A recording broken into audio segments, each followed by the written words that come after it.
Tonight on 8 out of 10 Cats, hitting the right notes, it's Jamie Cullum.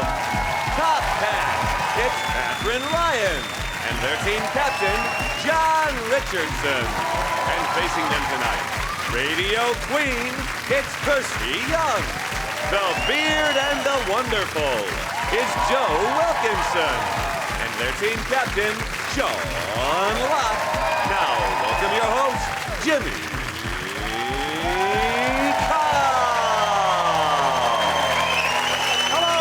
Welcome to 8 out of 10 Cats, a show about opinion polls, surveys and statistics. Did you know, for example, 67% of British couples don't actually have sex on their wedding night, which is just one of the reasons why, for so many British women, it's the happiest day of their lives. 47% of Brits have the same hairstyle they've had their whole adult life. I've had the same haircut since I was a kid. I looked up at one of the photos on the wall and I said, I want that one. And then I left the Lego shop and went to the hairdressers. And a third of women apply their makeup on the way to work, which is why they turn up looking like Heath Ledger in The Dark Knight. Right, let's get started.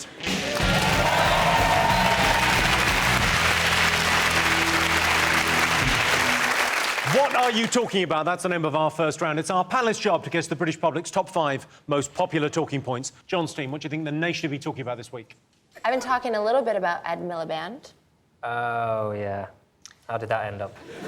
He was trending on Twitter, but so was Kim Kardashian's arse. And I don't know about you, but I know which one I'd rather watch eat a bacon sandwich.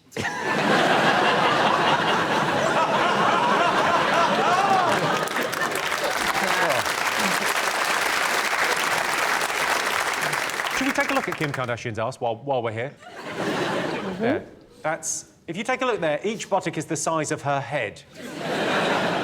I've got them gloves.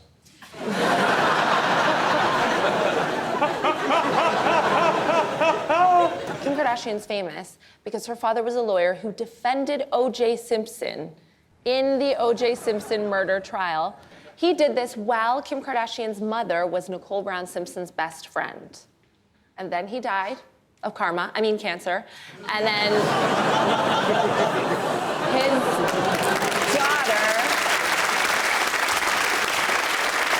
his daughter went on to marry Kanye West, the man who murders music. So it's full circle, really. OK, back to Ed Miliband. We've all had a lovely look at someone's bum. I can just imagine Ed Miliband watching this and going, when are they going to talk about me?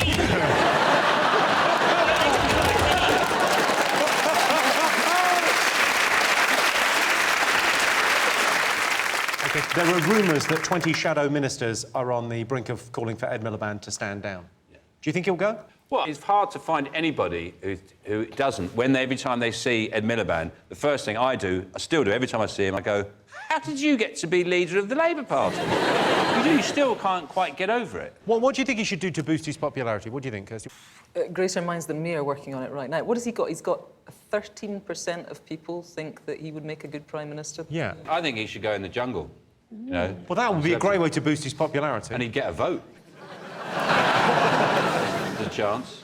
And we've seen him eat a bacon sandwich. Kangaroo bollocks. Next, please. Here's him eating a bacon sandwich. How entertaining would it be to see him eat a kangaroo bollock? That's a bacon sandwich. I mean, it doesn't look great. Do you want to see how he dealt with... he got a very tough question last week. Let's take a look and see how he handled it. While I'm here and I've got the microphone, Ed, I just want to ask you, do you accept that there is a crisis of confidence in your leadership at the moment? And will you tell those who are sniping against you to put up or shut up? OK, and the gentleman who I meant in the yellow tie.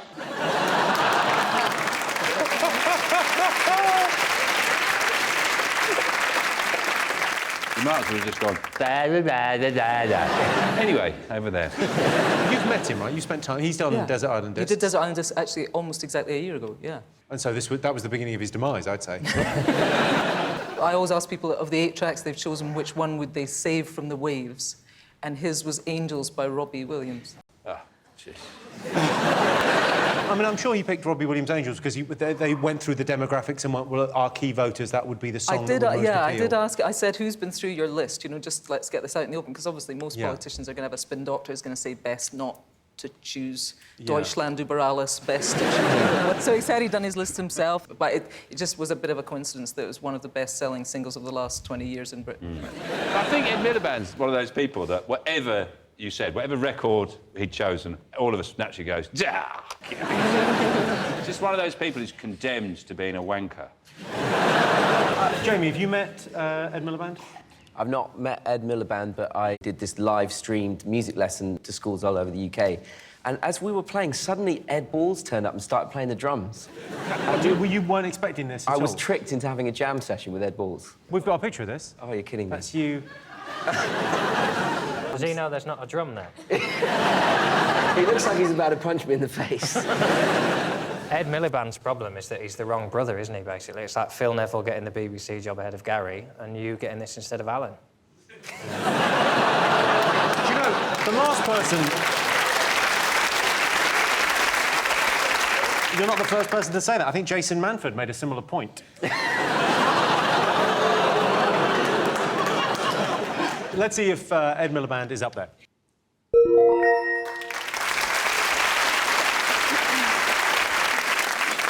I'm not saying Ed Miliband isn't up to the job, but by now Lord Sugar would have sent him to sit in a cafe and think about what he'd done. OK, Sean's team, what else have the nation been talking about this week? The Band-Aid are getting back together again. Bob Geldof said he got a call from the UN. Imagine he's got, like, a bat phone or something. So they're going to do a song to raise money for Ebola. Apparently they've changed the lyrics because because it's to raise money for Ebola specifically. So instead of Bono singing, well, tonight, thank God it's them instead of you, well, tonight we're reaching out and touching you, which is the worst possible idea if someone has Ebola. Tonight we're reaching out at you.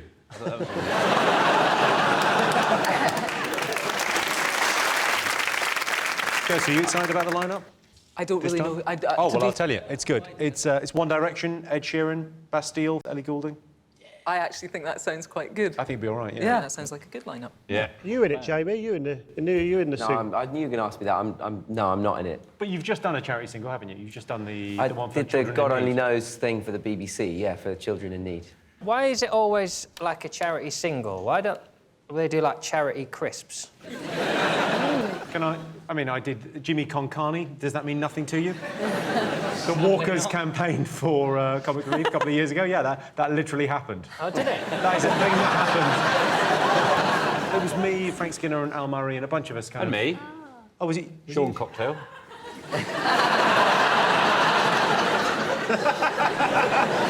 I think it'd be good if songs could actually change things, make things better. They were like a powerful force. Well, what would you change? Well, with the power song? I'd go to North Korea, go to Kim Jong-un, and say, look, unless you stop your nuclear tests, I'll get Katie Melua, One Direction, Ed Sheeran, and Miley Cyrus, and we're going to do a hell of a song. So, change your ways, Kim Jong-un. We've got Jamie here. He's a very talented musician. I've got a keyboard. Oh. We'll get him to do a song. Yeah. No problem at all. There you go. Bang, you're on the...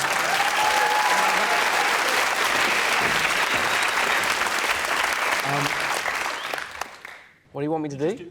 We were going to raise money for, like a good cause. John's getting married, and we'd quite like to raise money so he doesn't wear a cardigan. So if we raise money for a suit for his wedding, that'd be... OK, so you're getting married? Let's hope so. John. OK. Every day's a bonus so far. Do you want maracas for John? OK. If I had them, I wouldn't need to get married. Sounds like a joke. Doesn't make any sense at all. I like it. I like those. I like it. John Richardson. Right. He wears his beauty on the inside. That's harsh. John Richardson. A suit and tie will make his little face come alive. He's got a little face. He's gonna take her up the aisle.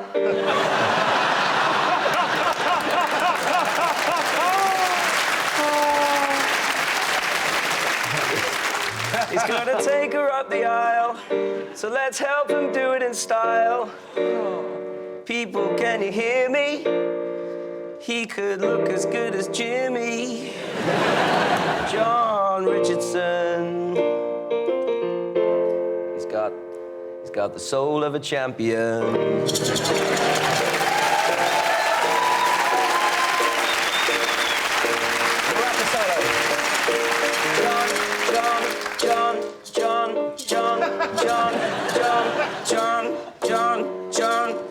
John Richardson. There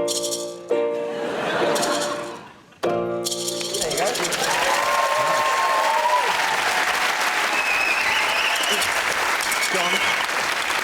John, do the appeal that they do at the end, down the lens. Do the appeal.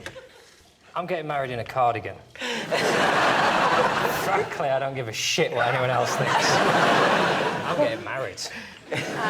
I've never felt simultaneously so patronised and so happy. If you just want to live in my house and just look at me every now and go, do the maracas. That was a treat, thanks. Ladies and gentlemen, Jamie Cullum. Wild occasion.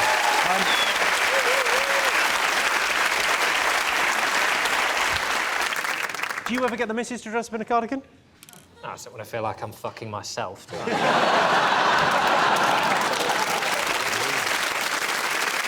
Let's see if Band-Aid is up there. Yes, the new Band-Aid song. Bob Geldof said Band-Aid getting back together was the worst-kept secret in show business. Oh, come now, said Louis Walsh.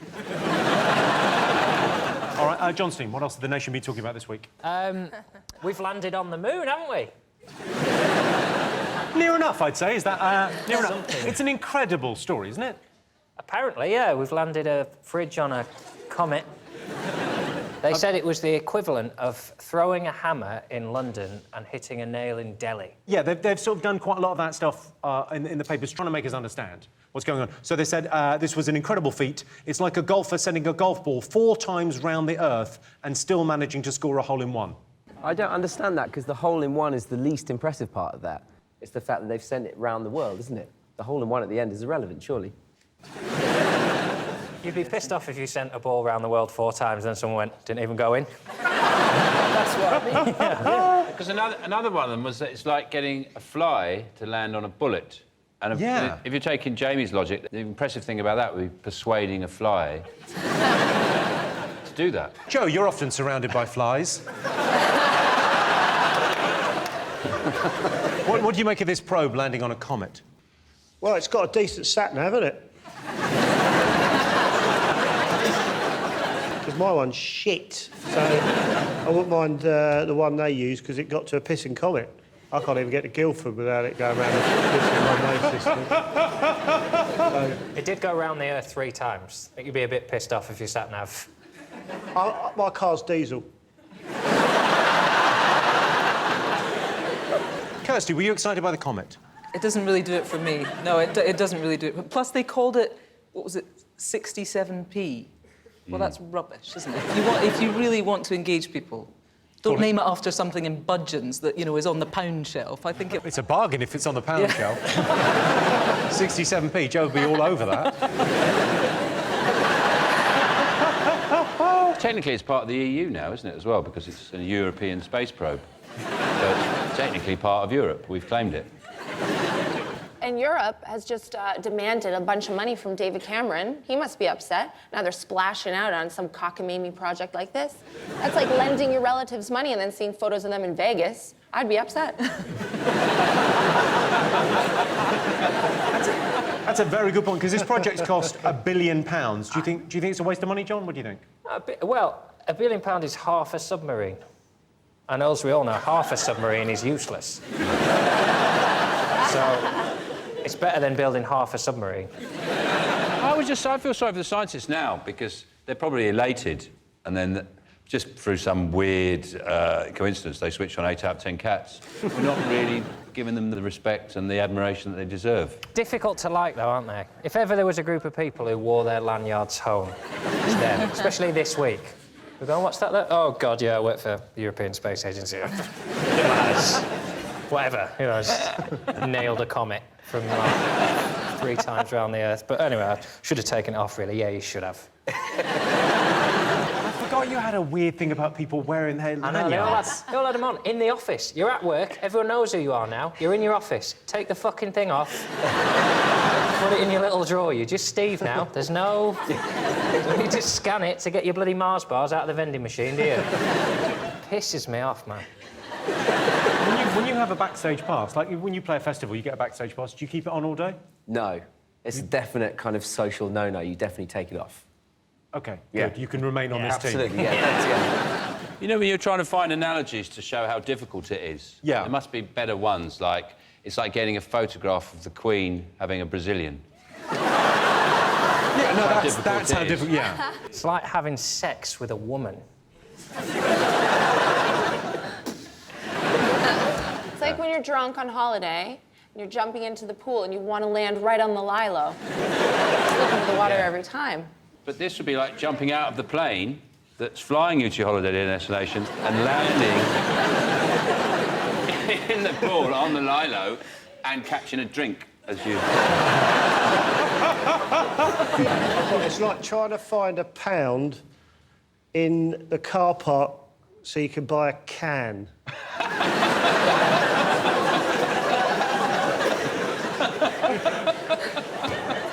Let's just go with that. Let's go with that, yeah. Well, let's have a look and see if the probe on the Comet is up there.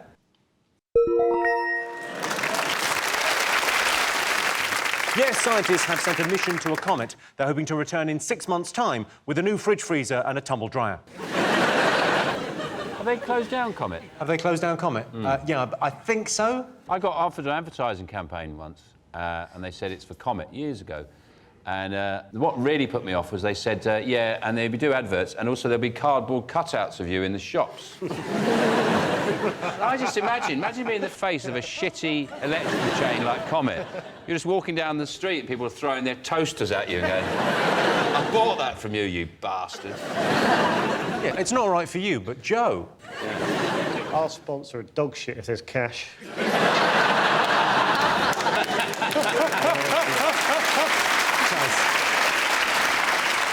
OK, Sean's team. Is it the FIFA report? Right, go on, what have they done? Well, they've had a huge investigation into whether or not there was corruption in awarding Qatar the World Cup. And, of course, there wasn't. Remarkably, there was nothing to see here, just move on. I thought it was very good of them to look into their own corruption. I think you're right about that. And one of the guys who investigated the claims is Michael Garcia. He said FIFA's summary contains numerous material, incomplete and erroneous representations. He's basically gone, bullshit. No, they could have just gone... Are you a football fan, Jamie? I used to be so bad at it. I just, they never used to let me play, so... They never used to play? Oh. No, I was definitely picked last, but on the PlayStation, I'm always picked first. Always. You're on your own. Yeah. No, we play on the tour bus sometimes, and I'm terrible at that as well. You've got a PlayStation on the bus? Yeah. Holy shit. Yeah. Wow. What do you do with it when you're not on tour? Can I live in it? Yeah. Cool. Yeah? Yeah. I'm gonna go to Morrison's, get some snacks. Still playing, driving to Morrison's. Sweet! Toilet? Toilet. You can't crap in it, though. You can only wee in it. If you really need to go in the middle of the night and they can't stop the bus or you're nowhere near, you can do it into a plastic bag. Is this like a weird Pistorius fear that you guys have?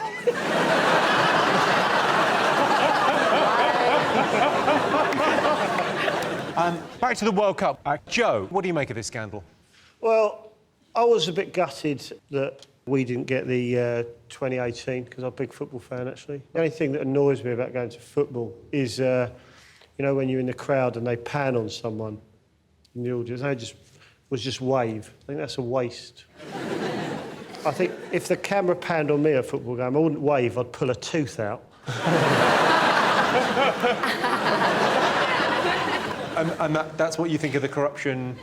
Oh, there's corruption, is there? Well, they said there's no corruption, but we think there is.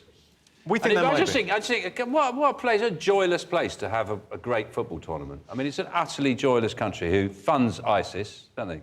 I wouldn't wind him up then. I should say there's no evidence for Qatar funding ISIS. Joe, no offence, mate, but you look as if you might be joining. Yeah.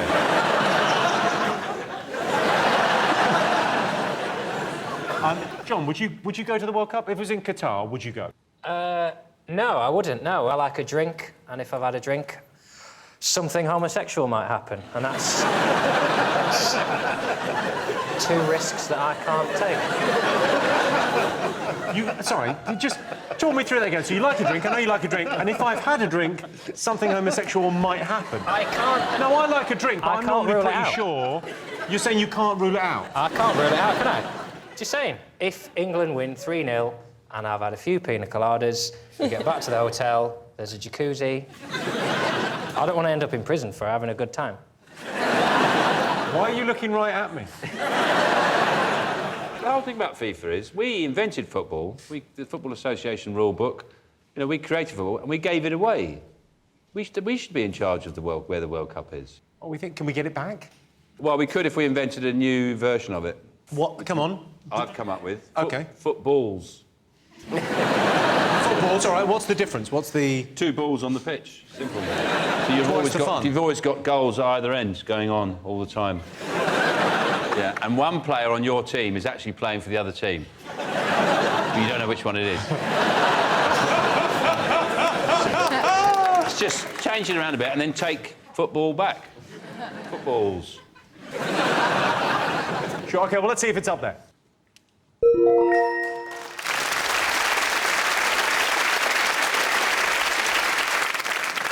Right, fingers on buzzers, one more thing to get. All I've got in my head is Strictly. I know that there's been a big hoo-ha. A lot of people watch it. It's been doing very well in the ratings, but people are disappointed that Judy Murray keeps getting through. I mean, she's like something they use to practice free kicks with, isn't she? You know, she just doesn't move at all. You know, they say, oh, dancers, oh, she's showing a bit of leg. I mean, she would actually show a bit of plank. Joe, are you going to go on next year? Yeah, if the money's right. I did try and watch it the other week, but they wouldn't let me in with my high-powered crossbow.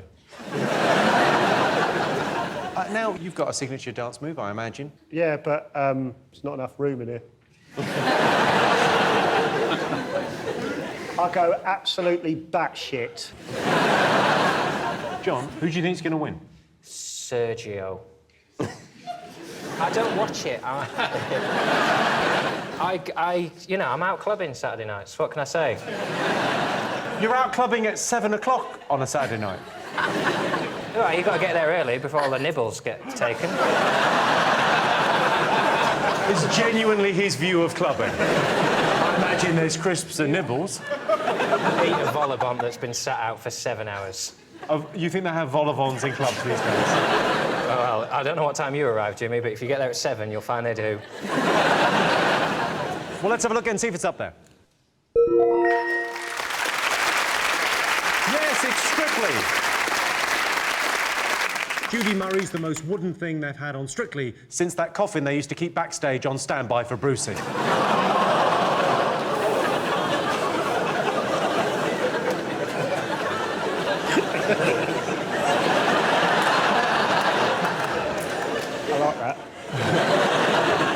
At the end of that, Sean, Joe and Kirsty have 3 points. John, Jamie and Katherine have 2 points. Our next round is Pick of the Poll. Sean, Joe, Kirsty, pick a question. What do you like the look of? I like the look of Jennifer Lawrence. It was the premiere of the new Hunger Games film last week, so here's your question. Most people think they've got good survival skills. True or false? Joe, you look as if you've survived in the wilderness for some time. Yeah, I sleep in the woods sometimes, yeah. I've got a little fact for you. Do you know you can drink your own urine for up to 3 weeks before they kick you out of the library?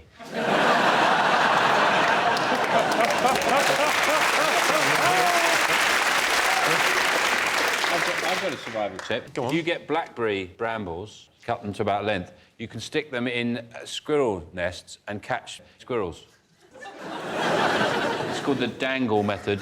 There's 3 ways, basically, of catching animals. There's dangle, strangle and mangle. That's dangle. Of course, you're the Desert Island Discs lady, aren't you? So, That's right, I am. so people have to survive, don't they? Well, I think... I always ask castaways, do you think you could survive on the desert island? And people always say yes. I think people entirely overestimate their skills of survival. What would you bring? What would be your luxury item? Dustin Hoffman he had a really good luxury, which was the bar of the Ritz. I think I might steal that one. That is I a think that's logistical nightmare. Yeah, I'd take a towel. You think you're on a desert island? You're on a nice towel, wouldn't you, on the beach? You're lying in the sand. Oh, spend the whole time dusting cracks and stuff. But yes, I would take a towel or a cement mixer with all that sand. And I'd end up living in some kind of New York loft-style apartment. John, do you think you'd survive in the wild? I get... even if the train's late, I'll start thinking about who I'd eat first. You will be a survivor. You're getting married. You'll be a family man soon. You could do it. You'll get stronger and stronger. You don't even know. Yeah. I'm quite... You're like a motivational tape that he's got in the car. Well, good. And I appreciate dystopian teen films like The Hunger Games, because we know that it won't really matter to us, but they're absolutely going to run out of fossil fuels. And that's just a very real picture of what their future is going to be like. So they better figure it out. Toot sweet. I've not watched it. Is it good? Lots of killing in it. It's amazing, yeah, it's brilliant. It's not true, though, is it? No, it is not. They're not documentaries.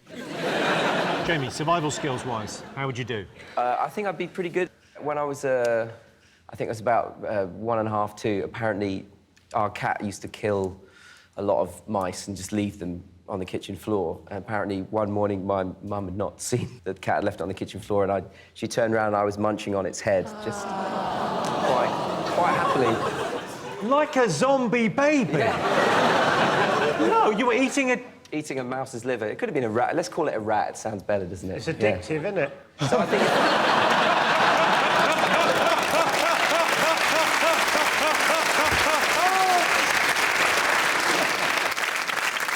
So I think if I've already done that, I'll probably be all right. Sure. Well, apparently the thing is, you can cope without food for 3 weeks, but water, you can only live for 3 days. So here's a great survival tip.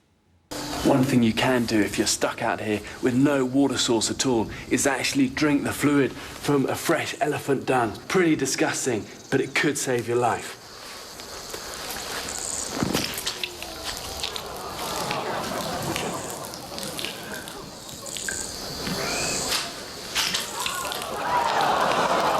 It's a real last resort. There can be harmful bacteria in that water, but if you have nothing else to drink, it could buy you extra time.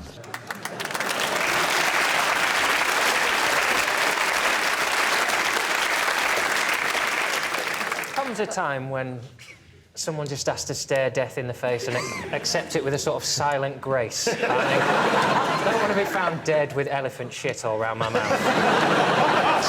How did he die? Rimming an elephant, by the looks of things. OK, so most people think they've got good survival skills. True or false? What do you think? I believe that to be true. Yes, well, you'd like to think so, wouldn't you? I think the loneliness would be the hard bit. No, it's fine.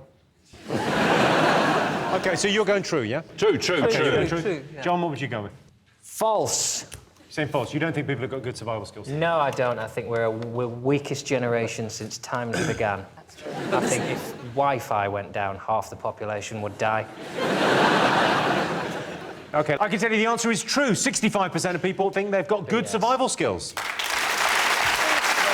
So the winner is the name of our final round. Here's your question. Most annoying thing people do on public transport? Is it be a pigeon? Can't stand it when pigeons get on tubes and trains. The most scared I've ever been, pigeon on a tube. Samuel L. Jackson wants to do that as his next film. Pigeon on the tube? Pigeon on a tube. Sorry, why are you scared of a pigeon on the tube? Why You can't talk them through it, can you? You can't explain to them that they're not supposed to be on the tube. Looking at you, flapping everywhere. They don't want to be on the tube. You try and say to them, the door's there, mate. You've got about 30 seconds. That buzzer actually means, right, now you're here until the next stop. Now you're stuck with a pigeon on the tube. Has he got a ticket? No, he has not. I don't know what he's doing there. I love that you're worried worried about the ticketing aspect. I'm worried about the other most annoying thing people do on public transport is not check tickets. Bought a ticket, there's people on here who clearly haven't. I can see you hiding in the toilet. I'm not a grass. I'm sort of a grass. I grass with my eyes. Jamie, what do you think? Most annoying thing about public transport? People pissing on you, I guess. That's not nice, is it? You know, when someone was pissing on a bus, and it was kind of it was splashing at me. It wasn't like they weren't weeing on me, but a bit of it got on my calf. Was that your... Wow. Was that your tour bus? No, this isn't the tour. When I was not pregnant, but had an infant, someone gave me a seat as though I was pregnant, and that happens, and that's humiliating. I took the seat, of course, and to make matters worse, a little boy came up, and he said, "There's a baby in your tummy." And I was pissed off at this point, and I said, "No. Well, if there's a baby in my tummy, who put it there?" And he looked and he said, "I know who put it there. My daddy." All right, so most annoying thing people do on public transport? It's when you're on the bus, you press the bell, and someone thinks, I better press that again. It's happening, mate. It's lit up. You can see the words. We all know we're stopping. Don't need to back me up, mate. I've nailed that. I don't like specifically anybody eating quavers opposite me. Quavers? Why quavers? I think they smell like plastic farts. That used to be their slogan. But they're wrong. They're wrong in every sense. What about if you crush them down and then just sort of drink them? I think I know the answer to this before I ask Joe, but do you talk to people you don't know on public transport? Yeah, that's what really annoys me. People say you always meet weirdos on public transport. I've never met one. I talk to everyone. The other day, I was talking to this girl and it was going very well. We were chatting, it was lovely. We hadn't made eye contact yet, but that will happen. Then I downed a jar of Lloyd Grossman's Boona curry sauce.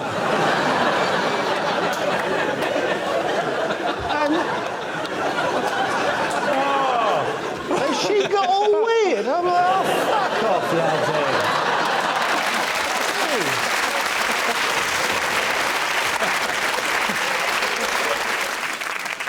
Do they sell that on the trolley? Lloyd Grossman's No, Boona I curry usually sauce? have a load in my bag.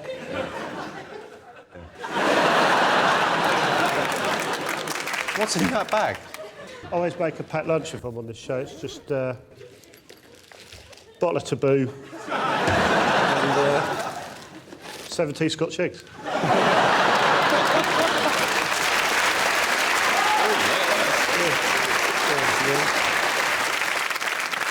I've never seen that many Scotch eggs gathered together. I don't know what the collective noun is. Yeah. A plethora. A constipation of Scotch eggs. Do you know why I only take 17, though? Because that's all you can fit in.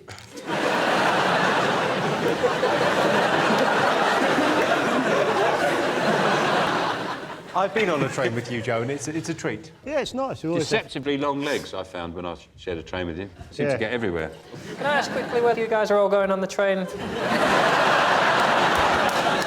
What is this, 8 out of 10 cats holiday, is it? You know, works outings and things, nights out. The Christmas do, we have the Christmas do. And there's the summer trip away. Lunch on Sunday was lovely. Yeah, it was good. Scrabble Tuesdays. Yeah. And, of course, curry night. Oh, that's tonight. Yeah. Oh, shit. All right, so most annoying thing people do on public transport? Is it old people? It's old people being on public transport. I hate that. Stay in.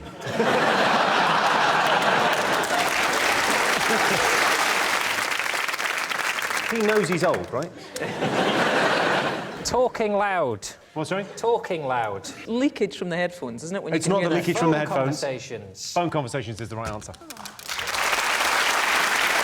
Yes, the most annoying thing people do on public transport is talk loudly on the phone. There's always so much pressure to give up your seat to a pregnant woman because she needs it more than me, and why am I in the ladies' toilets anyway? Well, that sound tells me it's the end of the round and the end of the show, which means the final scores are John, Jamie and Katherine have 3 points. Sean, Joe and Kirsty are the winners with 4 points. Thanks to all our panellists, our wonderful studio audience, and to all of you watching at home. That's it from us. Good night.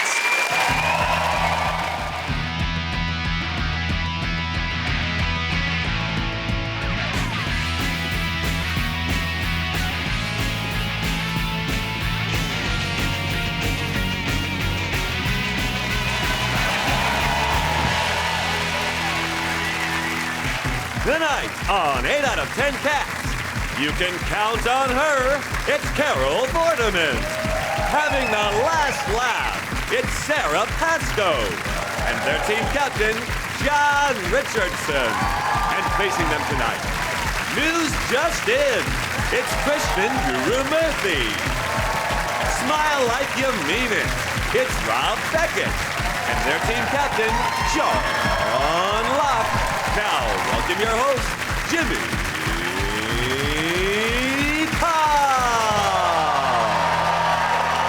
Thanks very much.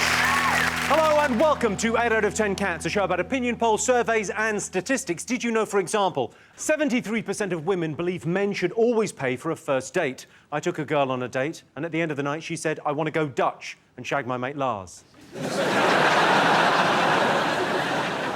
36% of people in their 70s say they live life with a permanent smile on their face. They're not happy, it's just their false teeth are too big.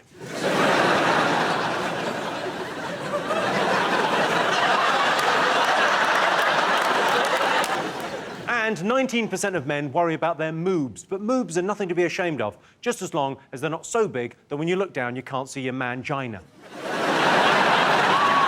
Right, let's get started.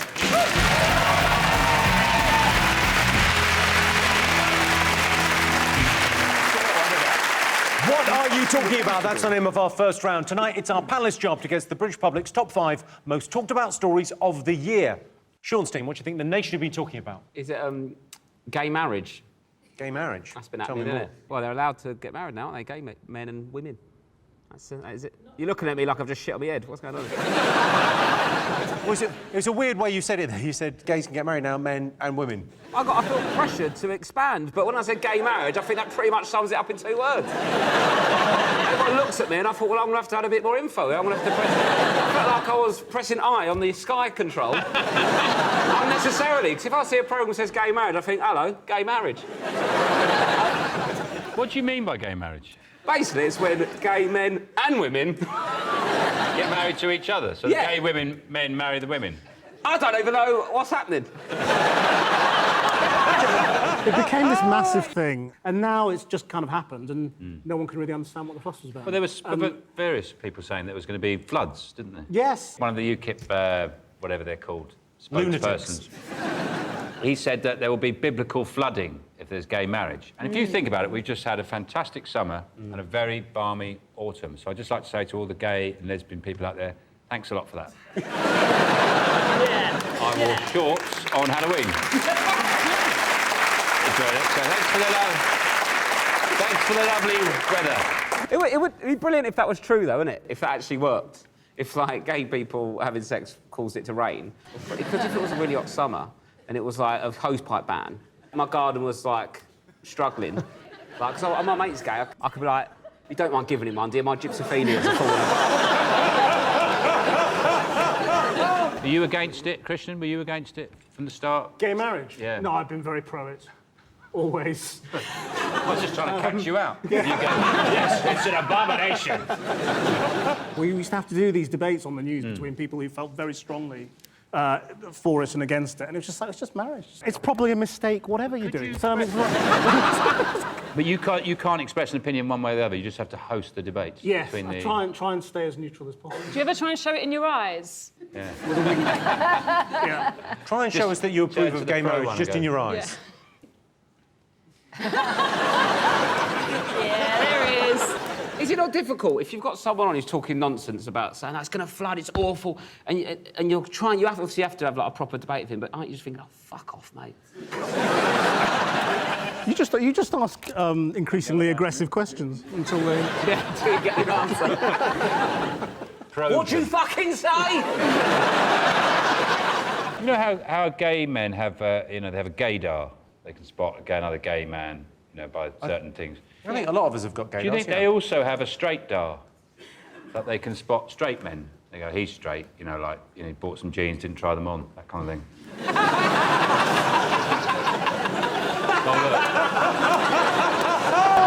Literally, my first thought there was, what kind of an idiot would buy jeans without trying them on? There's so many different cuts. They're the same size as the ones you just threw in the bin. But I think that, obviously a big step towards equality, gay marriage, but the real sign of true equality is when there's arranged gay marriages. When you find out you're marrying Terry from Leicester. I don't think, even if I was gay, I think I'd struggle to have a gay wedding, just because some of my family members, like the older ones, I was not as open-minded. Do you know what I mean? So if I was saying like gay marriage at the front, when they say, any reason why they should not be wed, like my old uncle, like, they're two geezers! No, that's allowed now, uncle, chill out. Are you referencing a specific uncle there? Yeah, I am, I'm not going to tell his name. What is his name, then? Mohammed. My uncle Mohammed. Very good answer. John, you're getting married. How are your wedding plans? I'm getting married next year. Are you? There's been a lot of talk of sham. What? Yes. No. He's still got to find the bride. Did you always have a romantic ideal of what your wedding would be like, or was it all a new experience? In the interests of upholding my masculinity, I just say, I don't care, mate. Yeah, Don't give a shit. I'll get on it. We'll have an argument as per. Stop we'll trying not to cry. It's very That said, John, what are you going to wear? I'm wearing a navy blue three-piece because I have to match the bridesmaids, apparently. Heaven forfend I would get to choose my own. I wanted those Indian wedding suits. Oh, they're they are lovely. exquisite. They're gorgeous. Wasn't allowed that. Why? I'm not Indian, apparently. Let's have a look and see if gay marriage is up there. Of course. John, what do you think have been the biggest stories this year? The biggest stories of the year. You know what I was gossiping about? What were you Just gossiping about? It's girls versus boys tonight, isn't it? Are people laughing because you just called John Richardson a girl? I presume that's why they were laughing, yeah. What's wrong with being a girl? Yeah. Can I just say that You're not a girl, are you? Well, I mean, I'd rather fight this fight myself. You're not doing it.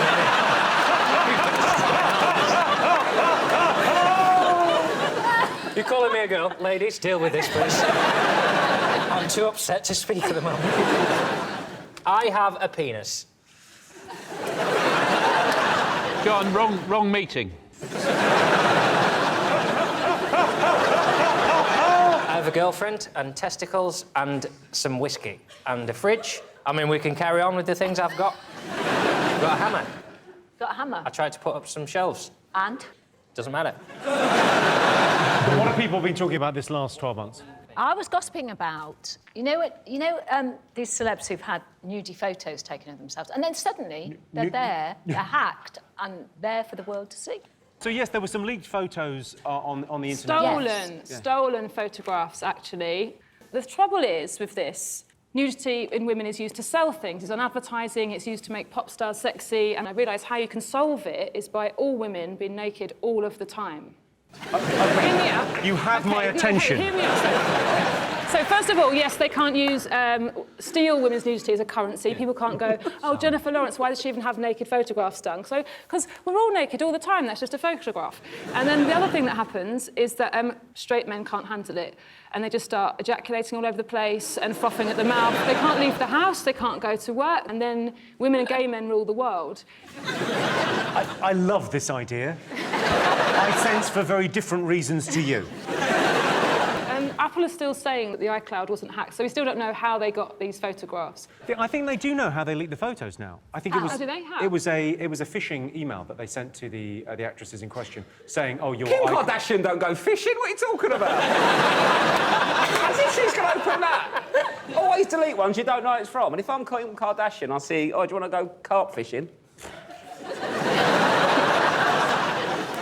What they should do to stop this is have laptop screens or computer screens should be frosted like bathroom windows, and that way You wouldn't be sure if it was Kim Kardashian or a Renault Espace. You just go... Everything's just slightly frosted. If someone hacked your phone, John, what would they find? Well, I sent my girlfriend a dirty picture last week of the skirting board in my dressing room at Preston. It was an absolute disgrace.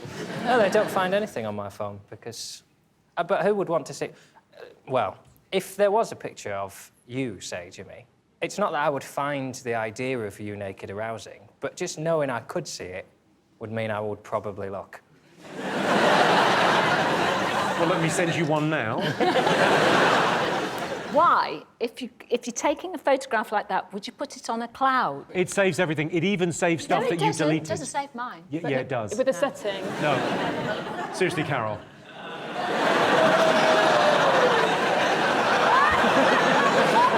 I mean, I just think, why would you take a picture of yourself naked? Is there something a bit weird about finding yourself sexy? Is it like going... Oh,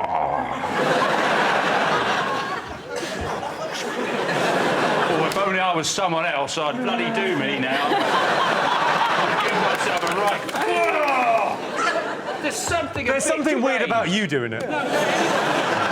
It might not be deliberate as well, though. I mean, like, my kids are at the age where they think the funniest thing in the world is to come into the bathroom when I'm in the shower and take pictures. It's not the naked pictures that worry me, though. It's everything on your phone. So when my accountant says, can you send me a copy of your P60, and I take a picture of it and email it to him, that picture is also on the iCloud and is completely hackable as well. Yeah, that's going to be a challenging wank.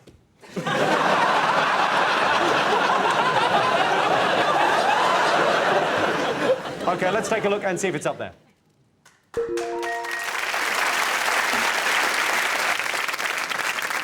Sean, what are the other big stories of the last year? Scottish independence was a big story. Part of me thought it'd be a tremendous idea, telling my kids that we're going abroad and then taking them to Dunfermline. And they got 16-year-olds. I thought it was brilliant to get 16-year-olds involved. That was really I think that was a masterstroke by Cameron, because basically what it means is when they have the EU referendum, he's going to have this as a precedent. And he knows that that will give them the best chance of having a yes vote for staying in Europe. I think they're not normal cats type of stuff. But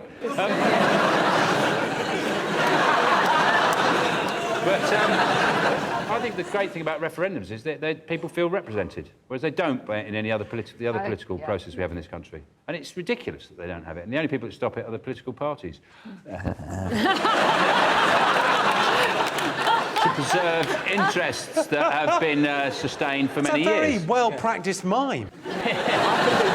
The biggest missed opportunity was for England, because there was a point during the campaigning when Cameron, Clegg, Farage and Miliband were all in Scotland, which was our opportunity for a snap election on independence. Put an armed guard up at the border and keep the pricks up there for a while. You can have them now. You deal with them for a bit. North Korea said, oh, that'd be good if you go independent, and, like, they'll back them, which is worrying, isn't it? It's like Oscar Pistorius telling you to be more impulsive.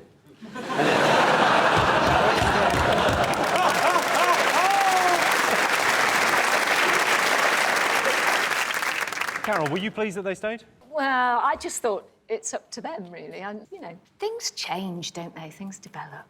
Are you breaking up with me? It's kind of time to move on, Jimmy. Don't worry, I've still got the photos. It's an odd percentage of people that wanted to go, isn't it? Because it was, as much as it was, you know, was it 54%? It's almost half. They kept saying, we won safely. Like, it doesn't feel very safe. Like, if you had 5 kids and you went down for breakfast one morning, they went, we had a vote in the morning, 2 of us want to kill you in our sleep. The other 3 are all right with it. So we're not going to tell you which one's which. We shouldn't give away the result of the referendum, because some people might have taped it. Have they got VHS in Scotland yet? Why do you think they wanted to leave? Why do they think they wanted to leave? I don't know, really, it's something to do, innit? No, Rob, you missed. Krishnan did a rhetorical question. He did a rhetorical one? Yeah, commenting on your... He's supposed to be doing the news, mate. Surely you should be asking proper questions. I like that nothing gets solved. You keep asking fake ones to politicians. Yeah, it was... Yeah. Isn't it? They're never going to answer. Rob, what do you make of the referendum? It was like 300... Is it 300 years we've sort of been together with Scotland? And that's going to be a big break-up, isn't it? Do you know what I mean? Like, imagine, like, sorting the DVDs out.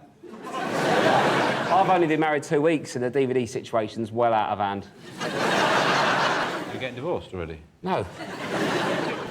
She hasn't broke up with me, has she? No.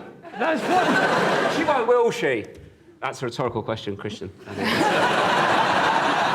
But the divorce analogy is still going on, though, because it's the couple who decided to stay together at the last minute, and now they hate each other. Yeah, but we've been together 300 years. If we break up, it's like your nana and granddad breaking up. What's the point?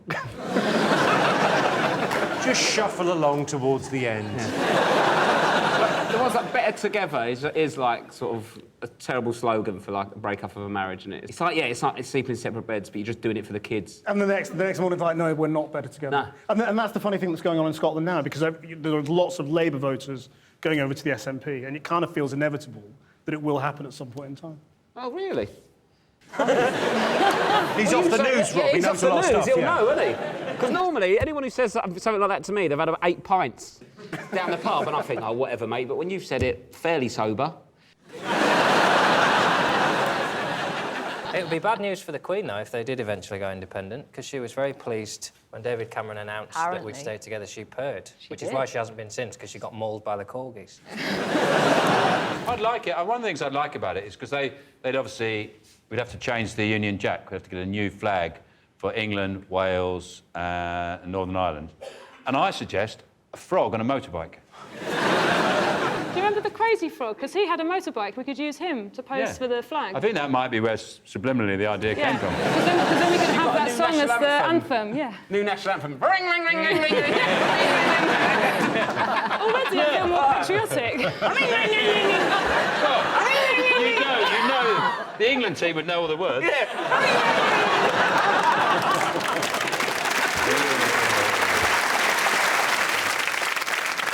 OK, let's see if it's up there. Yes, the referendum on Scottish independence. The weird thing in the Scottish referendum was they went for a yes or a no vote instead of an aye or a get the fuck you schemy bam pop prick vote. What else have the nation been talking about? Well, over here on the lads' team, we particularly enjoyed the World Cup football tournament. Yeah. When was that, then? Summertime? Well, you might have missed it, because England was so shit I didn't get to finish my sticker book. I was going to ask you about this. Well, you know you love doing your stickers? Yes. You know Mario Balotelli did everything, his own sticker, all over his own page. Did that annoy you? I didn't mind when he scored against us, but when he besmirched the honour of his sticker book, then he really pissed me off. We've actually got a still here of Mario Balotelli's sticker book. No wonder I couldn't get a swapsy of him. Why isn't that right? So basically, every single one of the players is going to be represented on the page, and at the end you have a complete book with every single player from every single team, and it's really exciting. And and you go to the shops and you get spares, and you swap them with your friends. Swaps, not spares. Sorry, who do you swap them with? Friends.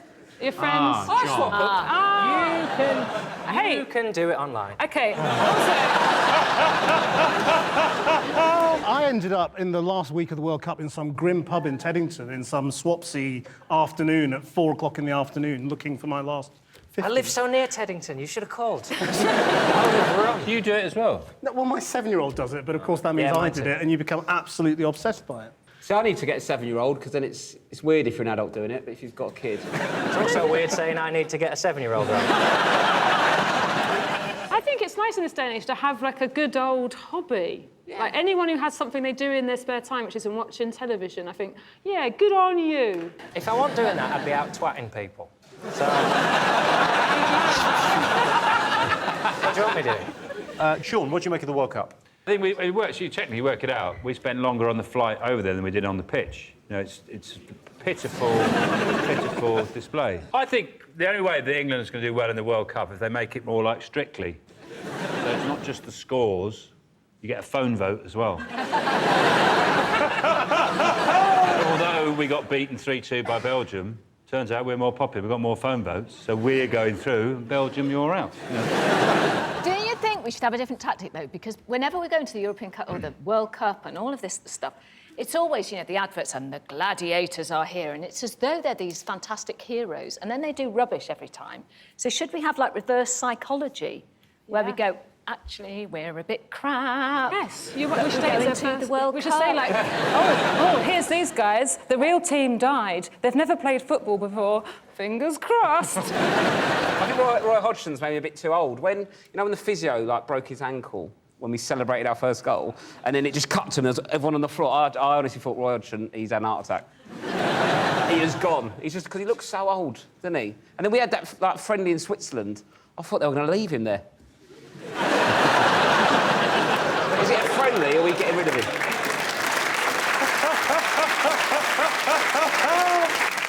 OK, let's see if the World Cup is up there.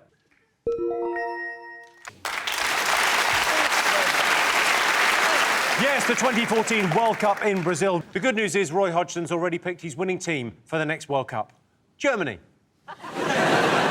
Depending on how things go, Islamic State might be able to enter the next World Cup. Now that would be a group of death.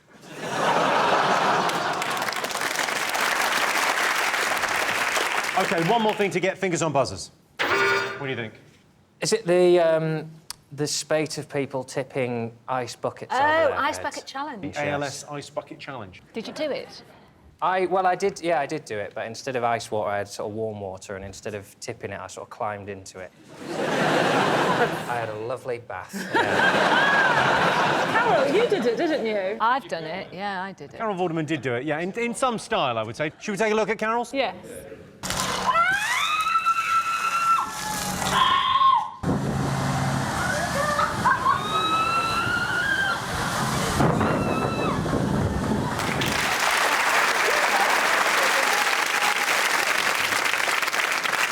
Who nominated you?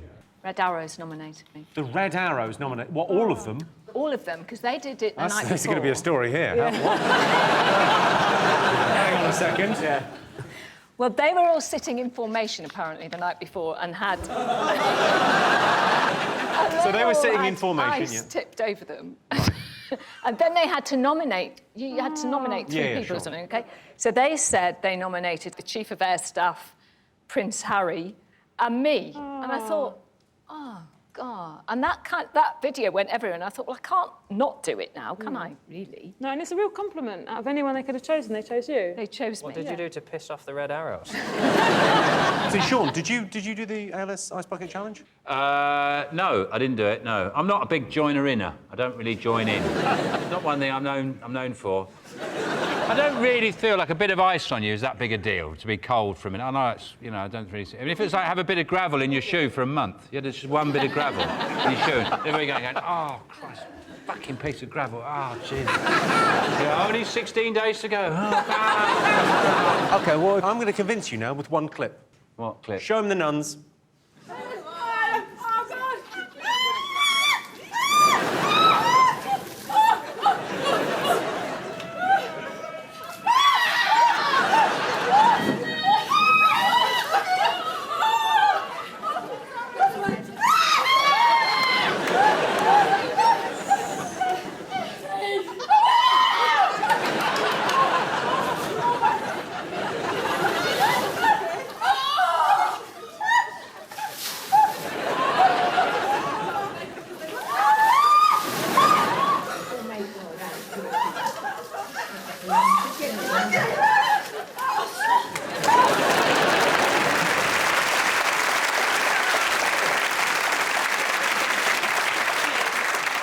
They look like 6 Susan Boyles on acid.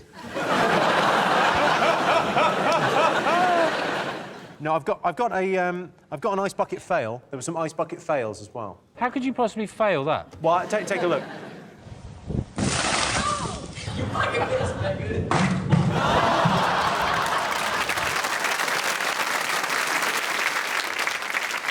I thought the Indian and the Gaza ones were much better. Like, the Gaza one was tip a bucket of rubble over your head. And India was a rice bucket challenge in which you took a bucket of rice to a poor family. And tipped it over their head?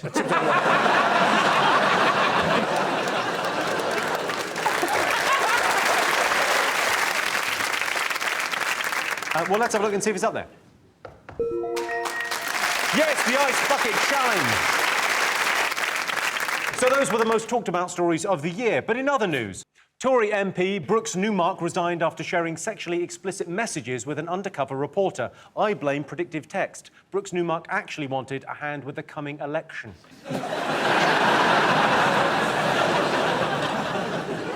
The Commonwealth Games took place in Glasgow. During the Games, Tesco claims sales of haggis rose by 80%. I'm sorry, but that's a bag of shite. Or haggis, as they're called in Scotland.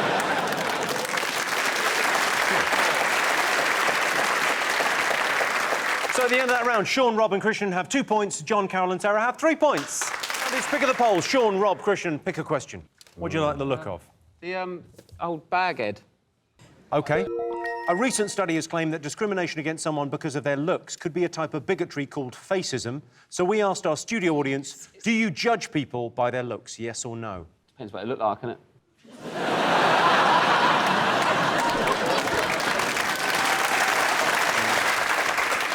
We got in touch with the people that did the survey, and we sent them pictures of John's face, and we got them to analyse it. They said your face was likeable and trustworthy, but this is how you would look if you were more dominant.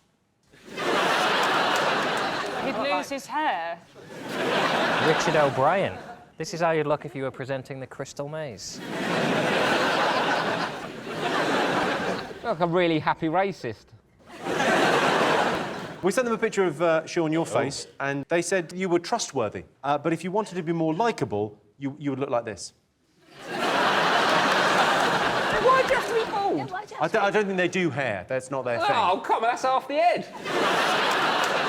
He looks like Phil Collins. I do look like Phil Collins, so that's worrying. And one of my eyes is bigger than the other. And they haven't captured my nostril hairs. My splendid nostril hairs. He's got no hair and no arms, and he's got... Why don't they do arms for glasses?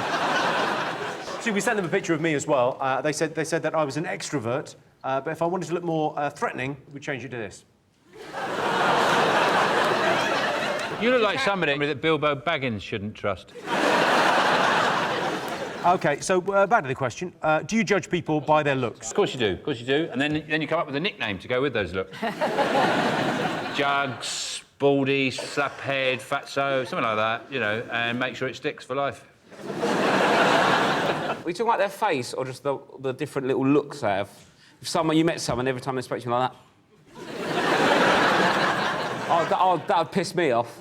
If someone, like, do you want to go for a drink? Maybe. Krishnan, do you judge people by their looks? I certainly do, yeah. I mean, I judge my children by their looks. Have you got a favourite? Oh, yeah. I mean, everyone's got a favourite child, haven't they? I'll tell you what, I wish I did. It's right to judge people on their looks, though, isn't it? I get judged all the time. People come up to me, they assume I'm an Italian chef. Yeah, I judge people by what curry they order. What do you order? Oh, well, I usually go for a Madras or a Rogan Josh. But if someone orders a doppiazza, I always think, oh, a bit odd. What's he up to? Why would you be ordering that? How would you judge me as a, you know... I would judge you as a bit of an Indian food ignoramus. If you, because a Madras isn't really Indian food. It's sort of, it's a British invention of Indian food. So, no, to be honest, I would judge you as a very nice... Anybody who likes Indian food is basically quite open-minded and therefore is a good thing. Is that the case? Yeah. I still meet loads of people who say, oh, I don't eat Indian food. Oh, really? Yeah. I've got an uncle who don't like pasta.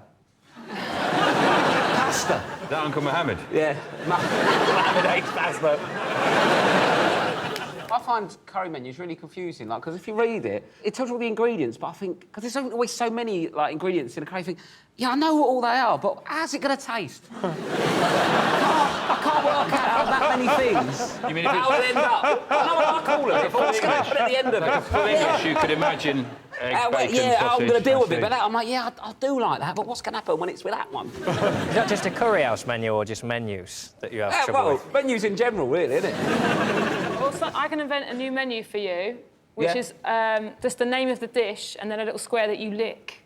Oh. So you don't need to know what's in it. Just do I like the taste? And those menus can only be used once. Oh, don't worry. Book for that restaurant early.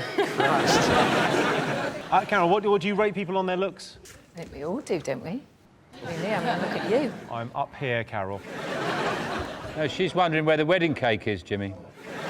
Are you saying that I look like a wedding cake decoration? You look like a wedding cake decoration. It's our little joke. Do it once a series.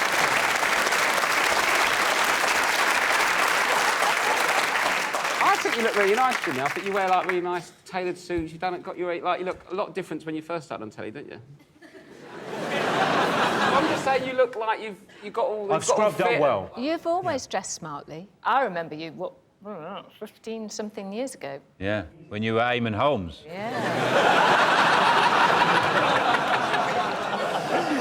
And there's like a picture of Dorian Gray somewhere. Eamon Holmes is getting fatter and fatter and fatter. Jimmy's getting thinner and thinner and thinner. They're actually the same person. OK, well, let's get some answers on this. Do you judge people by their looks, yes or no? What are you going to say? Yes. OK, John? No.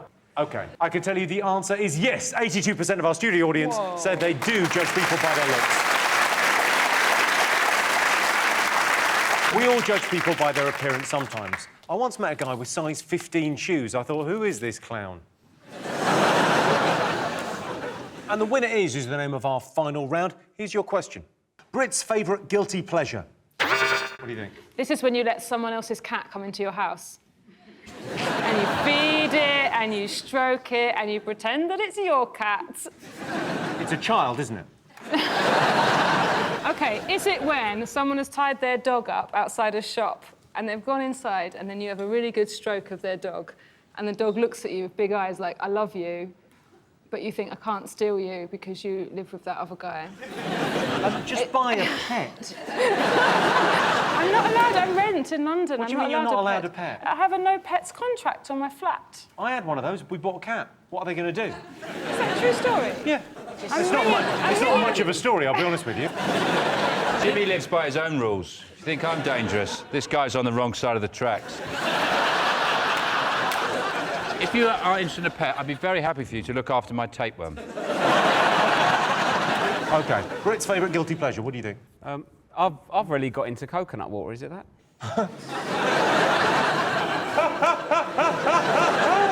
I love it when you discover a new thing, because it's like, it's I really like it, I feel like I shouldn't. What's your guilty pleasure, Krishnan? My guilty pleasure is probably ringing the BBC viewers' calls line during BBC News and saying, you're shit.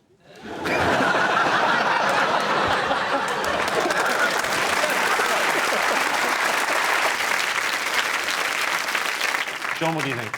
Well, people don't feel guilty enough, do they? Let's be honest. If people felt less guilty about the shit they like, then stuff would be better.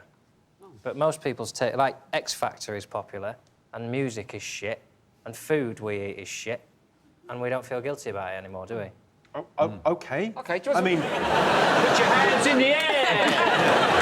John's rapping. What's your guilty I think pleasure? it's when you're sitting on the toilet and you know you've got the toilet roll and it's got one bit is slightly lower than the other bit, you know, because it's two-ply. Someone's doing well.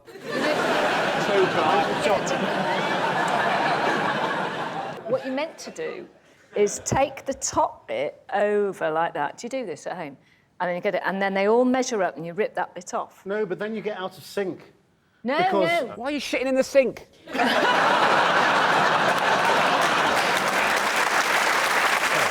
You know, you said about your wife splitting up with you after 2 weeks. I think you might have moved a bit closer. She won't see this. She's got school in the morning.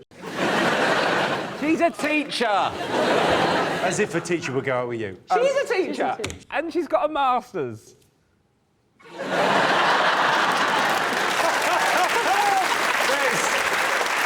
a man that knows he's punching above his weight. Definitely. Well played. Any other thoughts? Watching Jeremy Kyle. Oh, well, you're very close with that. Shit TV. Is it, yeah, reality TV or something? It is reality TV. That's the right answer. Yes, Britain's favourite guilty pleasure is watching reality TV. The great thing about reality TV is it gives you the opportunity to compare your life with the people on screen. I was watching Embarrassing Bodies the other day, laughing to myself, thinking, you call that a freakishly enlarged testicle? Jog on. Well, that sound tells me it's the end of the round and the end of the show, which means the final scores are Sean, Rob and Krishnan have 3 points, John, Carol and Sarah have 4 points. They're the winners! Thanks to all our panellists. our wonderful studio audience, and to all of you for watching at home. That's it from us. Good night.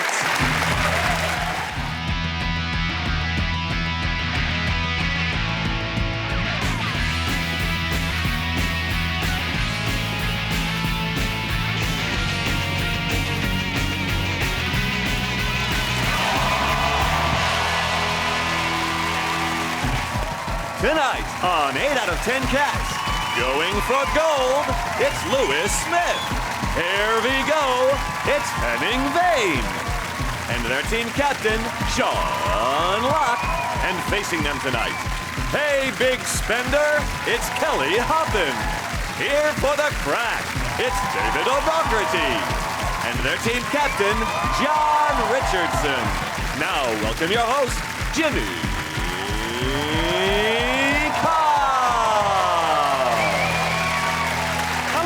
Welcome to 8 out of 10 Cats, a show about opinion polls, surveys and statistics. Did you know, for example, a third of university students don't know how to boil an egg? Idiots. Fancy not being able to use a microwave and a hammer.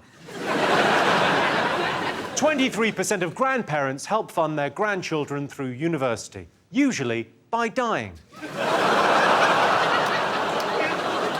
And a study claims 25% of people who've had cosmetic surgery lied to get it paid for by the NHS. I know I did. I told the doctor my girlfriend was unsatisfied by my tiny penis, but I was lying. I haven't got a girlfriend. Right, let's get started.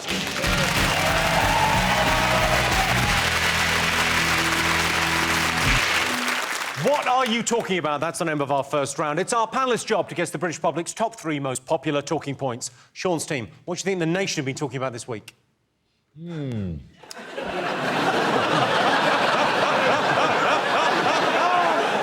Is it the car racing guy? Lewis Hamilton, yeah. He won the World Championships, world champion of the... I've got the fastest machine competition, which appears to be whoever's got the fastest car wins. It should be the car that wins, and at the end, the car doesn't get anything. It doesn't even get, like, a nice tank of petrol. Or right out in the countryside instead of going round and round a fucking track. It's a lovely thought. Henning, do you like Formula 1? I went once to Silverstone, and it was a fairly underwhelming experience. I bought one of them ground passes, and that allows you to walk around the circuit, and then at the point of your choosing, you're allowed to press your face against the fence. The problem is, the cars, they're so small in reality and so fast. When they were going by, you couldn't even make out their colour. It was just a ball of noise flying past. And this is the worst day out I've ever had. Lewis, would you fancy a go at it? I mean, you're a sportsman. I'd love to have a go, yeah. I like a bit of adrenaline. You like a bit of adrenaline? Oh, yeah. Gymnastics. I'm sorry. Have you tried doing a back somersault? Have I tried doing a back somersault? How do you think I got on stage this evening? I somersault in. Oh, really? We must have missed that one. Please show us again for the cameras. Okay, fine. Well, no, because of health and safety, I probably shouldn't in these heels. You can't do a back somersault just off the bat. You can't. You have to warm up. Are you and asking stuff. me or telling me? I think we're flirting. Can you do a back? Go on, do a back somersault. All right.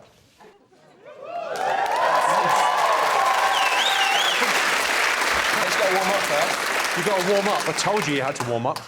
That's not warm up, Johnny. Oh, what? Oh, Jesus. Don't do that. Ah. What's up? This is... You're next, though, yeah? Yeah, no, straight after, but I'm just gonna... I'm just gonna... Just watching, because I need to learn the technique. Oh, OK. Oh!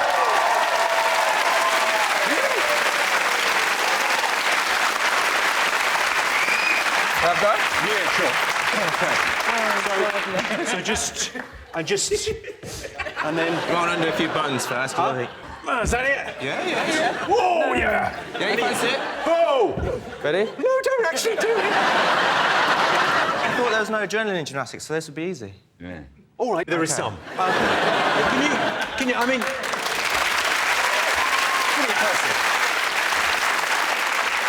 Does anyone else fancy having a go at anything? I can't do backward somersault, but I can do this. Can you put the sound on later? That's a big one.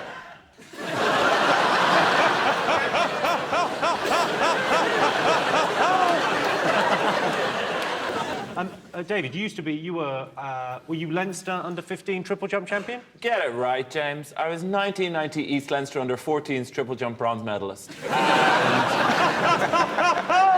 No, I'm terribly impressed by that in a way that I'm not so much by Formula. I think the problem with Formula One is I look at it and I have a few sports where I just think, yeah, I could do that. The closest I would get to Formula One would be Mario Kart, which I am virtually unbeatable at. And then you add into the pressure of that, having to drive over boxes and being chased by a kind of a dragon.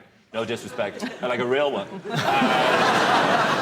So I'm more impressed by that than that. I think I'm with you. Do you reckon you'd be any good at it, John? No, I don't admire speed. I'm more into sort of safety.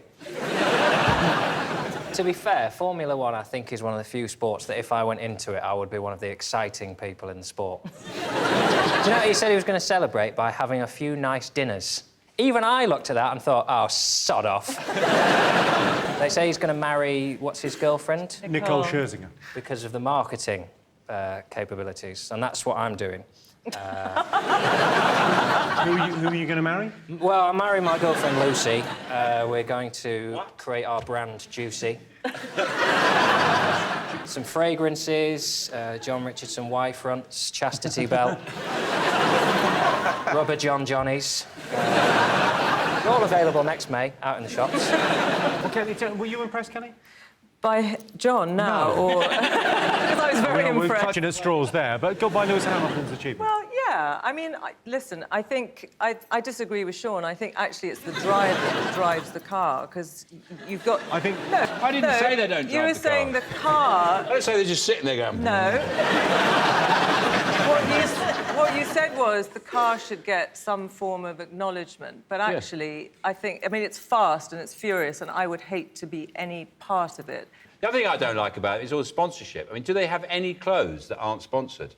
Does, like, Lewis Hamilton wake up in the morning and go, what shall I wear? The pepperami trousers or the Branston pickle jacket?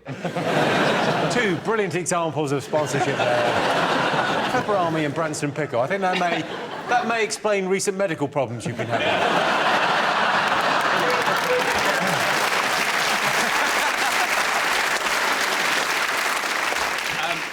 It'd be great, wouldn't it, if Formula One was sponsored by Branston Pickle, wouldn't it? And instead of champagne at the end, he just shook up a jar of Branston and just flicked it at the drivers. Well, that's more or less what they did, didn't they? Because it was in Abu Dhabi, they couldn't have champagne. So they had, like, elderflower... Cordial. Cordial, yeah. And they said, well, in Abu Dhabi, you're not allowed to drink champagne, but apparently you're allowed to kiss a man's helmet in public.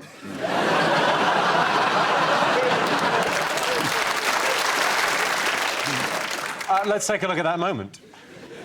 Why wouldn't he take it? I mean, he's finished the race. He doesn't need to, which brings in my conspiracy theory that, in fact, it wasn't Lewis Hamilton under there. It was me!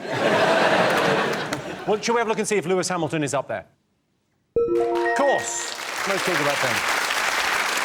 Yes, Lewis Hamilton's won the Formula One championship for a second time. A modern Formula One racing car emits a sound louder than a jumbo jet, but fortunately, Lewis Hamilton always wears earplugs because he goes out with Nicole Scherzinger. John Steen, what else has the nation been talking about this week? Well, we will talk about that next week, that sound. Yeah. Your ball's dropping. One of your politicians was very rude to a taxi driver who recorded it and sold it to the Sun. David Mellor. Yeah. Should we have a listen? Let's have a listen.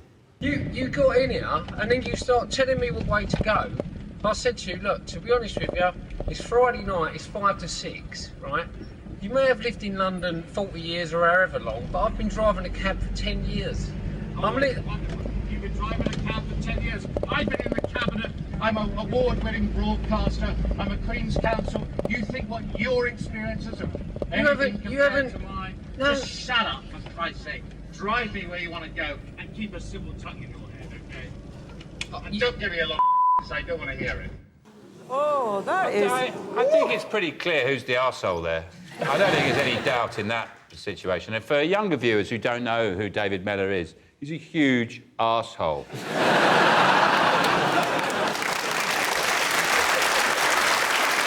Should we treat ourselves to a bit more? Yeah, I like it, yeah. To be honest with you, Mr. Mellor... I don't want to hear about you being honest. And if you think you're going to be sarky, get a better education before you're sarky with me. Listen to Ken and I tomorrow. You're going to get a fucking full. And your friends, I have so many cabbies that get in a cab. They listen to my show. They're proud to do so. I'm going to tell them what you've done. Uber is going to be my thing, okay? You up our day. How dare you? On a little stupid little mark.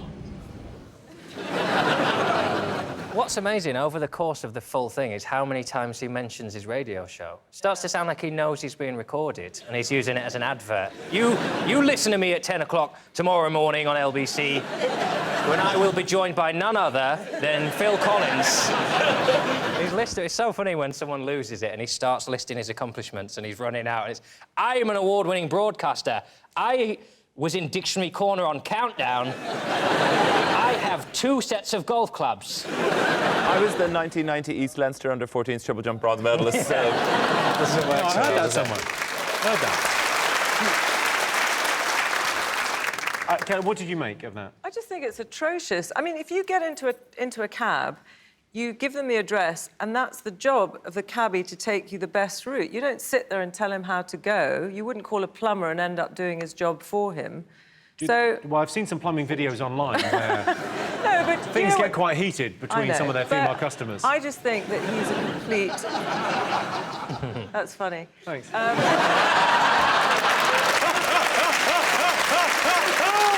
You're so sweet. I think he's a complete dickhead. Lewis, do people recognise you in the back of a cab? I did get corrected the other day, actually. I went into a cab at King's Cross and I said, I'd like to go to the Mayfair Hotel on Berkeley Street. And he goes, Stratton Street, mate, actually, stick to gymnastics. And there was a good awkward silence for about 2 or 3 minutes. I didn't even know Sean had a cab. OK, let's see if it's up there. Yes, it's David Mellor's heated row with a taxi driver. It's great to have David Mellor's face back in the newspapers, especially if you've always wondered what the crazy frog would look like taking a shit. So, Sean's team, what else did the nation be talking about over the last week? It seems to get on the front pages a lot these days, which are stories of obesity. And the latest one is that, due to the government's sort of guidelines on the NHS, 2 million people are entitled to gastric bans. Yeah, it's incredible. I think it's quite good news, isn't it, if you need to lose a bit of weight? Well, no, it's not good news, because they could do it without gastric bans. They could do it. Well, apparently not. The rather unfortunately named obesity expert, Dr. Rachel Batterham. That is her name. She said that many obese patients find it virtually impossible to lose weight. Well, yeah, because they keep eating. The idea is to save society money. That's the underlying idea, isn't it? You want the NHS to save money. In many ways, you could come to a quicker result if you just keep feeding them. By putting the band in, do people actually physically lose the weight, or do they just... Yeah, they do. It's because it starts them off, and then they lose a lot of weight, and then they feel better about themselves, and do they then they take can the exercise. band out, then? Yeah, eventually, yeah. It can be quite dangerous, though. Oh, yeah, it can be very dangerous. People die having it done. It can kill them, but that's Henning's plan anyway. So, it's not the end of the world. It seems quite basic, though. That's my worry about it. If I had to do it, I'd think that's quite a route one idea. You just wrap an elastic band around your stomach. It started off with stapling. I think they've just gone in Ryman's and just thought, we'll go with a stapler. The next one will be you just feed your fat into a shredder, just get a Pritt stick and just stick it back up like that. But there will come a point, if we don't deal with it, where more people are fat than are not fat, and then fat people will be in power, and they will be passing legislation to make thin people fat. So we're saying... No, they won't, because most of them will be up north and the country will just flip. One of the proposals was that you refuse to serve obese people in fast food restaurants, which would be a tricky one to enforce. Well, like in a bar when you've had too much booze and they go, I think you've had enough. In KFC go, ooh. Whoa, so I think Sir's had quite enough already. I have an idea of narrowing the doorways of chip shops. Oh, so how do you stay in shape, Lewis? I think exercise is just routine. If it's not something you normally do, then it's hard to kickstart it. What do you do? So, end of the Olympics, right? You've done all that training, you've been through all that, and that was your goal. What do you have to treat yourself at the end? Everything. Indian, Chinese, KFC, all the stuff you've starved yourself of like 12 weeks, just pack it all in. Well, some people are living like that the whole time. The problem is at the moment society accommodates overweight people too well. I was in a men's outfitter in Shrewsbury the other day. Oh, you live a life, don't you? Yeah. So, and then I tried on a nice pair of corduroy trousers, and I couldn't button them up, and then the bloke that runs the place says, ooh, maybe try one size easier, rather than, you a fat bastard. We have a thing over here, Henning, called customer service. Is if you make a living by selling stuff, it's better not to have people walk in your shop and go, all right, fat fucker, we haven't got anything for you. Well, I had that, in that I have a 36-inch waist, but I have a fantastically short leg. I have a 31-inch leg. And so I tried in the Levi's shop to get those jeans, and the guy just said, no, that doesn't happen. That does not exist. And I was like, look, and he's like, no, they're wrong. Can we see your weird body shape? Well, because I'm just wondering how short these legs actually are. I once had to pose in a life drawing class. This is a really weird pose right now. I had to... Walk round and stand in front of the thing. I think that's the way forward. Before I did this as a job, I posed naked in a life drawing class, and people drew me, and the person who was marking the drawings just went, nah, you've all done this really badly. And it was, in fact, because of these tiny weeny... You've got little... And look at the little hooves. Yeah. They're not ridiculous, but the length of your torso is remarkable. Yeah. I mean, it's... Long body, short legs. Yeah. You don't know what the struggle that is my life. You people don't even know what it's like to have, like, an iPod in your pocket and the headphones on, you go... Do you know, David, though, that body is very desirable in Middle-earth.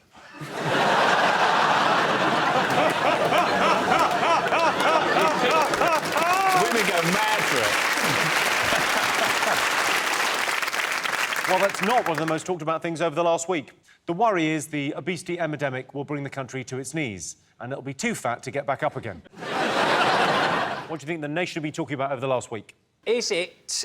Well, it's Christmas again, so there'll be a story about a terrible winter wonderland experience. And this year, it's Lawrence Llewellyn-Bowen in the hot seat, isn't it? Yeah, the interior designer.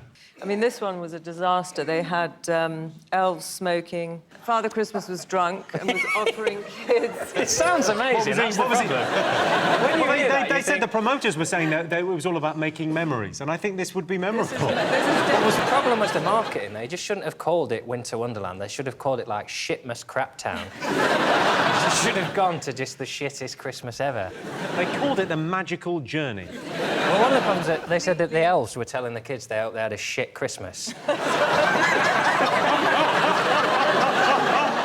I think the problem is, if you have a Midlands accent, sometimes, even if you're wishing someone a happy Christmas, it can sound a bit, I hope you have a wonderful Christmas. It's just kids going out, oh, there's no need to be like that, you dick.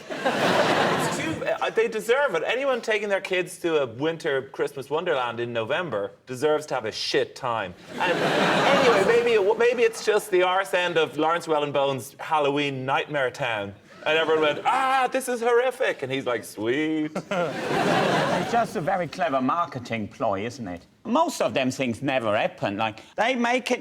Oh, this is so bad, you have to go and see it with your own eyes to believe it. And then everyone goes in there and say, oh, well, it's just disappointing. Yeah. The German tourist board there.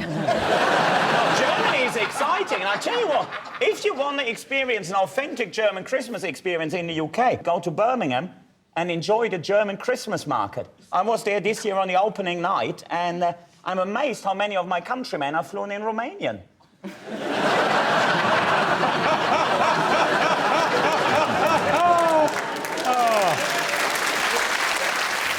You're a big fan of Christmas markets because I've heard a radio ad of yours.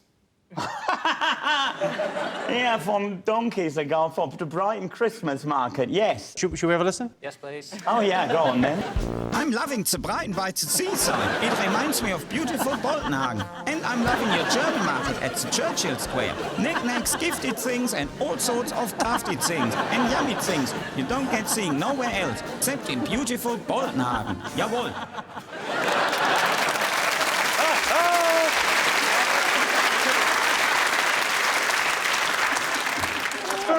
Very few radio ads where people mention knickknacks and yummy things. The funny thing about that was, when I recorded that, the bloke said, you sound too English, sound more German. And then I gave the most over-the-top version. I think that's exactly what we needed.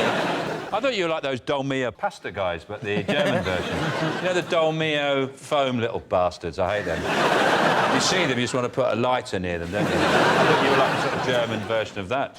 Back to Winter Wonderland. Winter Wonderland. Would you take the kids there? No, I wouldn't take my kids to anything. To what Lawrence if they've done Llewellyn. something awful? Lawrence Llewellyn Bowen. I mean, this is a man who looks himself in the mirror and then still leaves the house.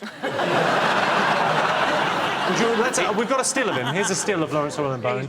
I'm not sure. Why is he gone as one of the Three Musketeers? Yeah.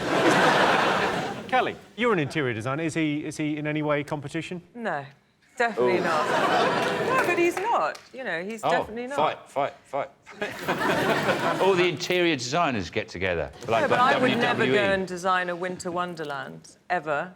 And I think that Lawrence's style is very over the top in the way that he dresses. It's kind of like, let's put everything into a room all at once and puff it up and light it and boom, that's it. Whereas I am... Good at it. Very good. Lewis, would you go to the Winter Wonderland? Probably not. Probably not. I don't see why you'd go anywhere if you could do backward somersaults. I mean, it's just the sort of thing you can just amuse yourself. Right? You think, I could go out today, or I could just go, hey! People always say this. Like, People always say what? People always say, oh, if I could do backflips, I'd be doing them everywhere. You wouldn't. You wouldn't. You'd look like a right tit just doing backflips everywhere. Yeah, no, that's why I don't do them. That's why I didn't do one earlier. OK. It's not up there, but I can tell you Lawrence Llewellyn Bowen's Winter Wonderland has reopened despite hundreds of complaints. Lawrence Llewellyn Bowen's Winter Wonderland is such an atrocity. After it opened, Al-Qaeda rang up and claimed responsibility. Rather fun. OK, fingers on buzzers. One more thing still to get. Lewis? I'm a celebrity. That's on it, isn't it? What was that? I was thinking of Gemma Collins.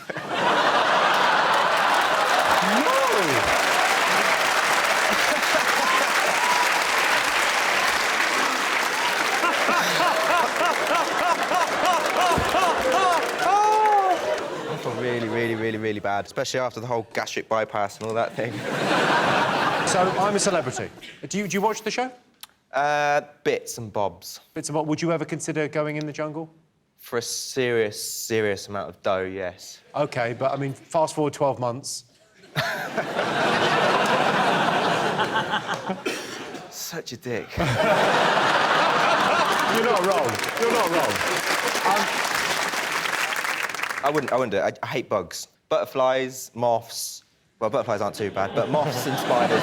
Because that's the thing, isn't it? Before you go in, you've got to say what you're afraid of, and then and in that case, I'd say I'd hate comfy beds, I hate bug spray... I reckon they'd see through that. The big news this week was it was an argument in the camp between Kendra and Edwina Curry. Should we have a look? Sometimes you put other people first. Being here is the right decision, and I'm not going to let you or anyone tell me that that's the wrong decision. I'm going to tell you it's the wrong decision. You can't stop me doing what I think is right. So there. That's the problem with that philosophy, because then you have everybody saying, I'm going to do my thing. And nobody does anything together. But you're not seeing the heart of what we're saying. So you might as well shut the up and get the out of our conversation, because you're not seeing the heart of it. So take your heartless ass out of our conversations, shut the up and go back to sleep where you belong.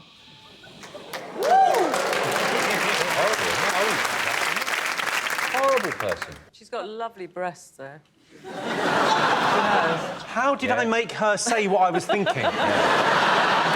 That's the question. That's an incredible feat. Well done, me. No. The amazing one on this series is Jake Quickenden, because the show he got voted off from hasn't even finished yet. He got voted out of X Factor. 2 weeks later, he went in the jungle. If he gets out of there in time to do the Strictly Christmas special, he's done. In 5 months, he's had his whole career. Incredible. Admire his efficiency. Should we wait for the jungle next year? No, now. I can still get on a plane now. I can be eating a kangaroo dick on Tuesday. Also, it says something very sick about us. The people, that's the main thing people want to watch. And you think, what have these celebrities done to deserve all this abuse, this humiliation? You realise what they've done to deserve it is nothing.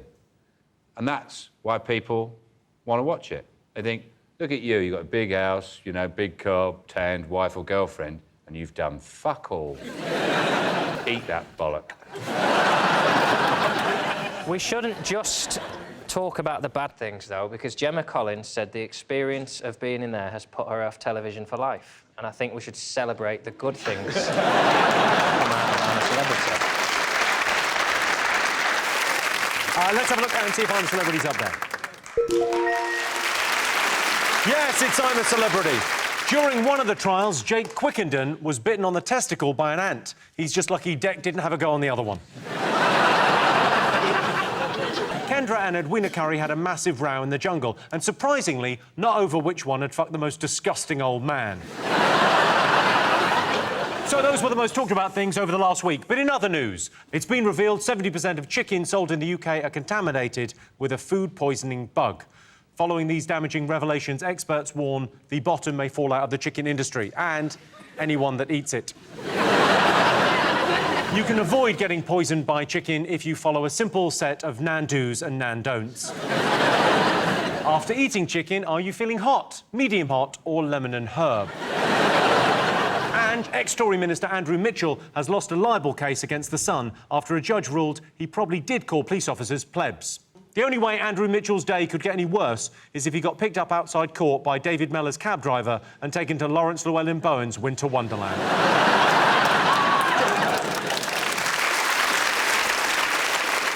Pick of the polls. John, Kelly, David, pick a question. Let's have the gentleman painting there, and he's not put masking tape on his skirting board, so he's going to have to do that again. OK. Most people think they're good at interior design. True or false? It's true. Do you think people think they are good at interior design? Oh, yeah, totally. And do you think they are? No. What's the worst thing you see? I mean, you haven't got long enough. I mean, just... Heard that before. Yeah. That's not really an interior design issue. No, but it's normally size that is the problem. In other words, people put the wrong size furniture in rooms. Like, so proportion is wrong. So if you've got an average-sized living room, should you put tiny furniture in there to make it look like it's far away? What are you saying? Yeah. Well, like, put dolls' furniture in there. People go, your house is massive. Enormous. I think what it is that people don't measure it and plan it properly. You wouldn't just order something on the internet and not check the size and put the clothes on. It's the same kind of thing. Did you order stuff online and not? Might have done that, yeah. What did you order? A sofa which didn't fit. I mean, literally didn't fit? You couldn't get through the front door because it blocked it. What happens in that scenario? You just... I have to go around the back of the house, get that sofa back. OK, and then how does it look in the room? It looks better now. I've moved to a better house and it's bigger, but...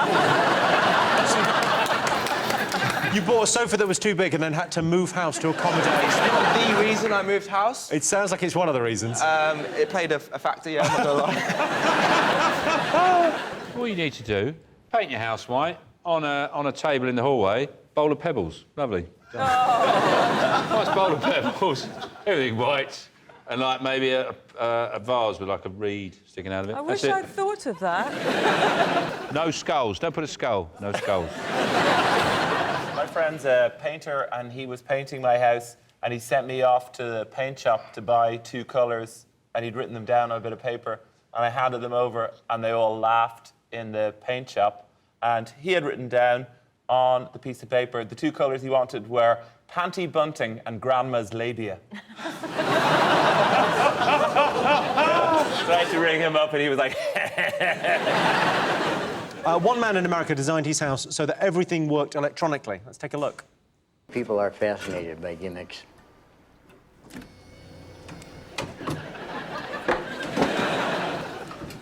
If you have to use the toilet, you just push this button here, and it becomes a regular potty.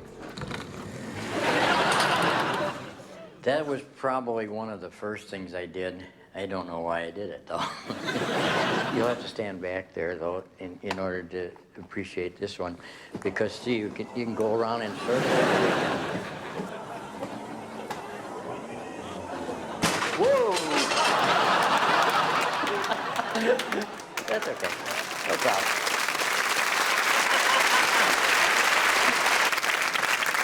Do you think he's done a good job? I just think that gimmicks don't work. I mean, I've had somebody in the past ask me to put a fireman's pole in the bedroom. That was not a fireman's pole. Henning, how have you decorated your beautiful home? Decorates itself, really. I live in London.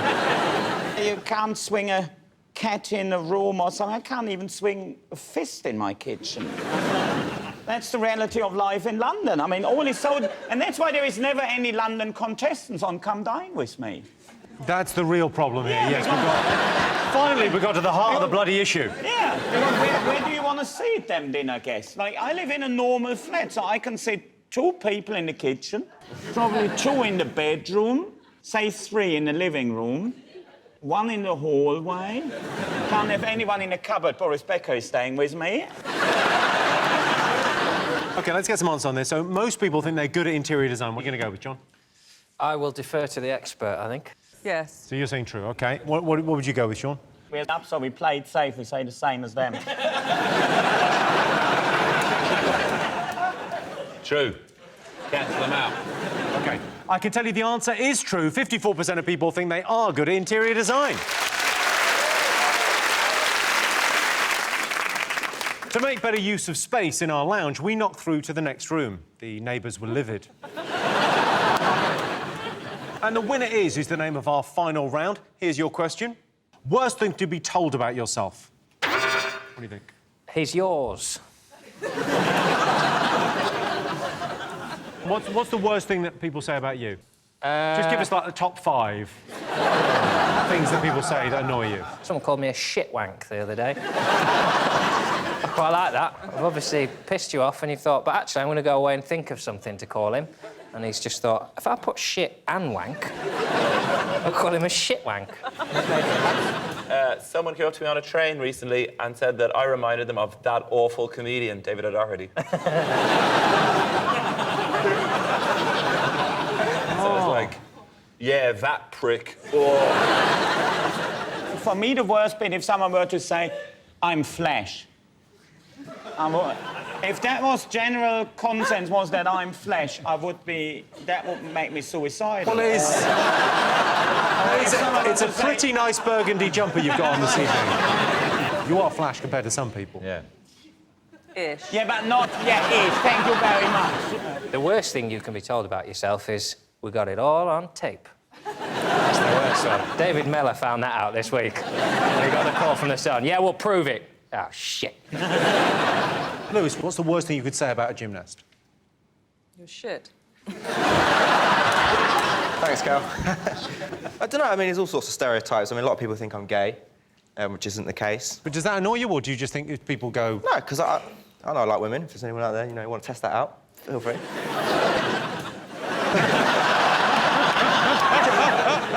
I'm a beautiful young woman. You are not a beautiful young woman, surely. Do what you want with me. Soldier. What do you think? Worst thing about yourself? You smell.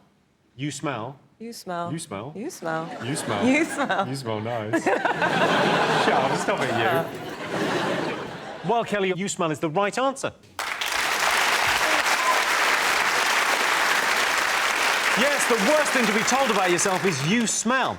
One of the most awkward things to do is to tell someone they smell. The best thing to do is pick a private place and tell them they should wash that private place more often because it reeks.